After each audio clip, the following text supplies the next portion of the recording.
નમસ્કાર મિત્રો, ફરી એકવાર તમારું સ્વાગત છે અમારી યુટ્યુબ ચેનલમાં. તો મિત્રો, આજે આપણે વિડીયોમાં એકમ કસોટી પેપર સોલ્યુશન જોવાના છે. આપણે જે ગુજરાત માધ્યમિક અને ઉચ્ચતર માધ્યમિક શિક્ષણ બોર્ડ ગાંધીનગર દ્વારા જે એકમ કસોટીનું આયોજન થયું છે તેમાં આપણે જોઈએ તો એની પહેલાં એક એકમ કસોટી લેવાઈ ગઈ છે અને આ બીજી એકમ કસોટી છે તેમાં આપણો વિષય છે એ સામાજિક વિજ્ઞાન રહેવાનો છે. તેમાં ધોરણ 10નું સામાજિક વિજ્ઞાનનું પેપર સોલ્યુશન આપણે આ વિડીયોમાં જોવાના છીએ. તારીખ છે 29/7/2024ના રોજ પેપર લેવાશે અને સમય રહેશે 1 કલાકને સોમવાર વાર રહેશે. કુલ ગુણ રહેશે 25. તો સાહિત્ય આપણે પેપર સોલ્યુશન હવે સ્ટાર્ટ કરી દઈએ. તો એમાં આપણે જોઈએ તો વિભાગ એ છે. તો વિભાગ એ છે. અને જો મિત્રો તમે અમારી આ યુટ્યુબ ચેનલને સબસ્ક્રાઈબ ન કરી તો સબસ્ક્રાઈબ કરી લેજો. અને બીજી આપણી યુટ્યુબ ચેનલ છે હેરી બારિયા ચેનલ, એમાં પણ તમારે સબસ્ક્રાઈબ કરી લેવાની રહેશે. તેમાં પહેલો ક્વેશ્ચન છે, આપણે જોઈએ તો યોગ્ય વિકલ્પ પસંદ કરીને લખવાના છે. એમાં પહેલો ક્વેશ્ચન છે, આપણી રાષ્ટ્ર મુદ્રામાં નીચેના પૈકી કઈ આકૃતિ નથી? તો આપણી રાષ્ટ્ર મુદ્રામાં નીચેના પૈકી કેની આકૃતિ નથી, એટલે કયા પ્રાણીની આકૃતિ નથી? તેમાં આપણો જવાબ રહેશે વાઘની આકૃતિ નથી. તો આન્સર રહેશે વાઘ. શું આન્સર છે? વાઘની આકૃતિ નથી. જ્યારે 4 સિંહોની આકૃતિ છે, બળદની એટલે આખલાની આકૃતિ છે, ઘોડાની આકૃતિ છે અને હાથીની પણ આકૃતિ છે. બીજા નંબરનો ક્વેશ્ચન છે, આપણા બંધારણની કઈ કલમમાં ભારતના સાંસ્કૃતિક વારસાના જતન માટે નાગરિકની મૂળભૂત ફરજો દર્શાવી છે? તો એમાં આપણો આન્સર છે કલમ 51 કલમ 51 આપણી મૂળભૂત ફરજો કેટલી? 11 મૂળભૂત ફરજો દર્શાવવામાં આવેલી છે આપણા બંધારણમાં. એ પણ યાદ રાખશો ને, ભાગ 4A એટલે કે ભાગ 4 દર્શાવવામાં આવેલ છે. આગળનો ક્વેશ્ચન છે, ત્રીજા નંબરનો ક્વેશ્ચન, ગુજરાતમાંથી મળી આવેલ હડપ્પીય સંસ્કૃતિનું મહત્વનું નગર ધોળાવીરા કયા જિલ્લામાં આવેલું છે? તો ધોળાવીરા છે કચ્છ જિલ્લામાં આવેલું છે. કચ્છ જિલ્લાના ખદીર બેટમાં આવેલું છે. ક્યાં? ખદીર બેટમાં આવેલું છે. આ વર્લ્ડ હેરિટેજ સાઇટ પણ છે. શું છે? વર્લ્ડ હેરિટેજ સાઇટ એટલે કે વિશ્વ વિરાસત સ્થળ પણ છે. પછી છે ચોથા નંબરનો ક્વેશ્ચન, કયા શહેરમાં બનાવવામાં આવતા મલમલનો તાકો કાપડ દીવાસળીની પેટીમાં સમાઈ જતો હતો અને વીંટીમાંથી પસાર થઈ જતો હતો? તેમાં આપણો આન્સર રહેશે ઢાકામાં. ક્યાં? ઢાકામાં આપણો આન્સર રહેશે. ઢાકા એ ક્યાંની રાજધાની છે? બાંગ્લાદેશની રાજધાની અત્યારે છે. બાંગ્લાદેશનું યાદ રાખવાનું છે. 1971માં નવું રાજ્ય બન્યું હતું. પછી છે પાંચમા નંબરનો ક્વેશ્ચન, તમિલનાડુનો તાંજોર જિલ્લો કઈ નૃત્ય શૈલીનું ઉદ્ભવ સ્થાન છે? તો ભરતનાટ્યમ. આપણે જોઈએ તો ઉદ્ભવ સ્થાન છે એ તાંજોર જિલ્લો છે. યાદ રાખવાનું છે ભરતનાટ્યમ. તો આન્સર છે ભરતનાટ્યમ. પછી આગળનો ક્વેશ્ચન છે છઠ્ઠા નંબરનો ક્વેશ્ચન, કયા નૃત્યના પાત્રો સુંદર ઘેરદાર કપડાં પહેરે છે અને મોટા કલાત્મક મુકુટ ધારણ કરે છે? તેમાં આપણો આન્સર રહેશે કથકલી. કથકલી કાનું નૃત્ય છે? કથકલી છે એ કેરળનું નૃત્ય છે. એ પણ તમારે યાદ રાખશું. કથક છે ઉત્તર ભારતમાં. પછી મણિપુરી મણિપુરમાં અને કુચીપુડી આંધ્રપ્રદેશનું નૃત્ય છે. સાતમા નંબરનો ક્વેશ્ચન છે, નાટ્યશાસ્ત્રની રચના કોણે કરી છે? તો નાટ્યશાસ્ત્રની રચના છે ભરત મુનિ દ્વારા કરવામાં આવેલ છે. કોના દ્વારા? ભરત મુનિ દ્વારા નાટ્યશાસ્ત્રીની રચના કરવામાં આવેલ છે. કયા પ્રકારની જમીન રેગુનના નામે ઓળખાય છે? તો કાળી જમીન છે એ રેગુનના નામે ઓળખાય છે. અને કપાસની જમીન તરીકે પણ આને ઓળખવામાં આવે છે. એ રેગુનના નામે પણ ઓળખવામાં આવે છે. સ્વયં ખેડાતી જમીન તરીકે કાળી જમીનને ઓળખવામાં આવે છે. નવમા નંબરનો ક્વેશ્ચન છે, કયું સંસાધન નવીનીકરણીય સંસાધન છે?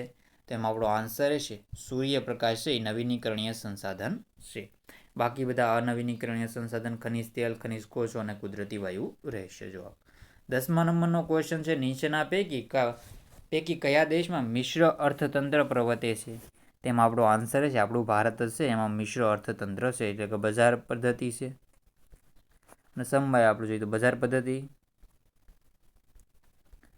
અને બીજી કઈ પદ્ધતિ તમારે જણાવવાનું રહેશે. પછી છે, કયા આર્થિક પદ્ધતિને મૂડીવાદી પદ્ધતિ તરીકે પણ ઓળખવામાં આવે છે? તેમાં આપણો આન્સર છે બજાર પદ્ધતિને. આપણે જોઈએ તો અમેરિકામાં પણ આ છે, જાપાનમાં પણ આવશે. અમેરિકા, જાપાનમાં આ પદ્ધતિ છે મિત્રો. પછી છે 13મા નંબરનો ક્વેશ્ચન, કઈ પદ્ધતિમાં નાણું અને ભાવતંત્ર સર્વોપરી હોય છે? તો બજાર પદ્ધતિમાં નાણું અને ભાવતંત્ર સર્વોપરી હોય છે. નીચેના ખાલી જગ્યા યોગ્ય રીતે પૂરો. આપણે વિકલ્પોવાળા ક્વેશ્ચન પૂરા કર્યા. તો હવે આપણે ખાલી જગ્યા જોઈ લઈએ. ભારતના પ્રાચીન ગ્રંથ ખાલી જગ્યામાં ભારત વિશે ભારત વર્ષ શબ્દનો ઉપયોગ થયો છે. તેમાં આપણો જવાબ આવશે વિષ્ણુ પુરાણમાં. પછી આગળનો ક્વેશ્ચન છે, ભારત વિસ્તારની દ્રષ્ટિએ વિશ્વમાં ખાલી જગ્યા સ્થાન ધરાવે છે. તો વિશ્વમાં 7મું સ્થાન ધરાવે છે. વસ્તીમાં હાલમાં તો અત્યારે તો આપણે પ્રથમ છે, પણ હજી આપણે જોઈએ તો ચોપડે લખાણ નથી, એટલે કે બીજા નંબરે છે. ખનિજ, કોલસો, પેટ્રોલિયમ, કુદરતી વાયુ વગેરે સંસાધનો અનવીનીકરણીય સંસાધનો છે. આજે સમગ્ર વિશ્વમાં ખાલી જગ્યાના દિવસને વિશ્વ યોગ દિવસ તો 21 જૂનના રોજ વિશ્વ યોગ દિવસ ઉજવવામાં આવે છે. દક્ષિણ ભારતમાં ખાલી જગ્યામાંથી હાથથી બનાવેલા માટીના વાસણો અને જૂના અવશેષો મળી આવ્યા છે. તો નાગાર્જુન કોંડામાંથી અવશેષો મળી આવ્યા છે. પછી તે પાટણમાં બનતા રેશમી વસ્ત્ર ખાલી જગ્યા અને પટોળા તરીકે ઓળખવામાં આવે છે. તો બે વડ ઇકતા આન્સર રહેશે.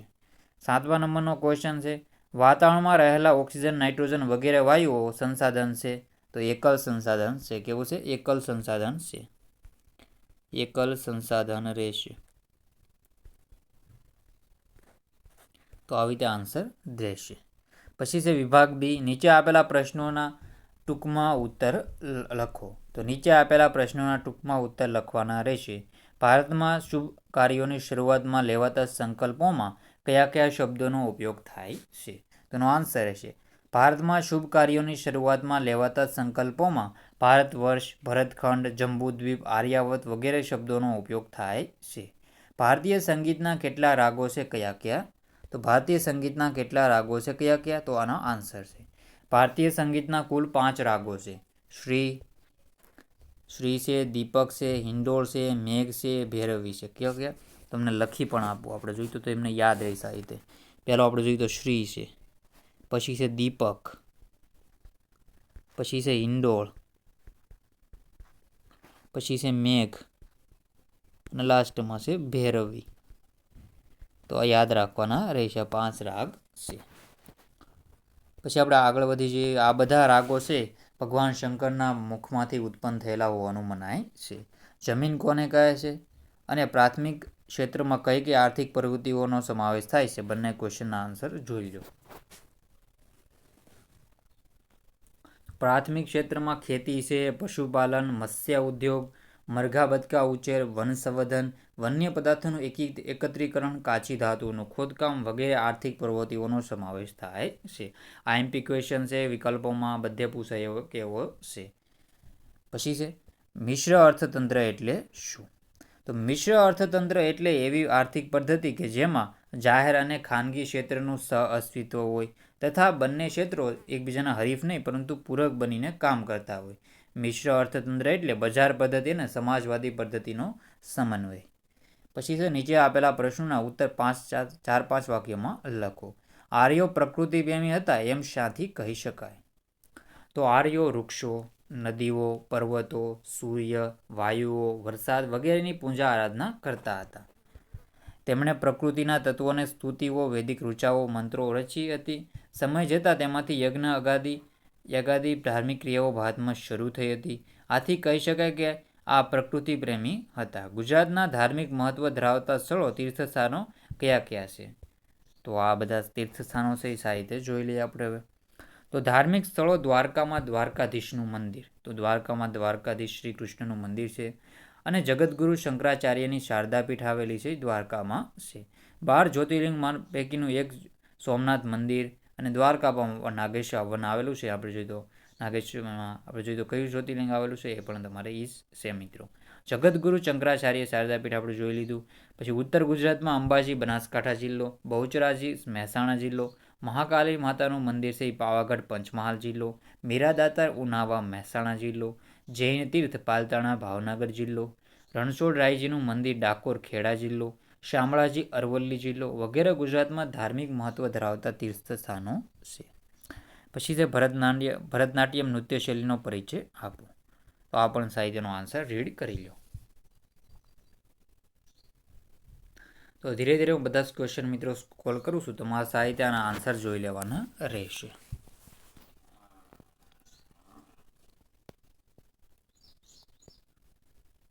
જે કાળી જમીનને કપાસની જમીન પણ કહે છે, સમજાવો. લોહ, ચૂનો, કેલ્શિયમ, પોટાશ, એલ્યુમિનિયમ અને મેગ્નેશિયમ કાર્બનનું પ્રમાણ વધારે હોય છે. ફળદ્રુપ અને ચીકણી હોય છે, બધું માહિતી વાંચી લેવી. પછી છે કુચીપુડી નૃત્ય શૈલીનો પરિચય આપો. તો કુચીપુડી નૃત્યની રચના 15મી સદીના અરસામાં સ્ત્રી સૌંદર્યના વર્ણન પર આધારિત છે. નૃત્ય સ્ત્રીઓ અને પુરુષો બંને દ્વારા કરવામાં આવે છે અને આંધ્રપ્રદેશમાં ખૂબ પ્રચલિત છે. અષ્ટભાગવતમ પણ કહેવામાં આવે છે. કુચીપુડી નૃત્યના ખ્યાતનામ ગુરુઓમાં ગુરુ પ્રહલાદ શર્મા, રાજા રેડ્ડી, યામિની રેડ્ડી, શોભા નાયડુ વગેરે મુખ્ય છે. પછી છે વિભાગ સી છે સવિસ્તાર ઉત્તર લખવાના છે. ભારતની પ્રાચીનતમ પ્રજાના પરિચય આપો. તેમાં નેગ્રીટો છે, ઓસ્ટ્રેલિયોઇડ, નિષાદ, દ્રવિડો, અલ્પાઇન, ડિનારિક, આર્મેનોઇડ, મોંગોલોઇડ, કિરાત તથા આર્યો છે. તો આ વિશેની માહિતી તમારે રીડ કરી લેવાની છે. ધીરે ધીરે હું સ્ક્રોલ કરું છું.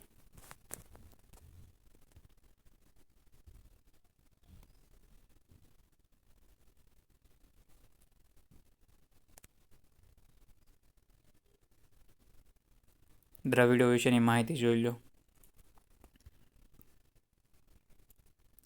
અલ્પાઇન, ડિનારેક અને આર્મેનોઇડ. આર્યો વિશેની માહિતી સાહિત્ય જોઈ લો. પછી બીજા નંબરનો ક્વેશ્ચન છે ભૂમિ સંરક્ષણ એટલે શું? ભૂમિ સંરક્ષણના ઉપાયો જણાવો. તો આપણા સાહિત્યનો ક્વેશ્ચનનો આન્સર જોઈ લો. પોઝ કરીને સ્ક્રીનશોટ લઈ લેવાનો. પુસ્તકમાં પણ તમને બેઠું મળી જશે, તો પુસ્તકમાંથી પણ તમારે જોઈ લેવું. બજાર પદ્ધતિને પરિચય આપો.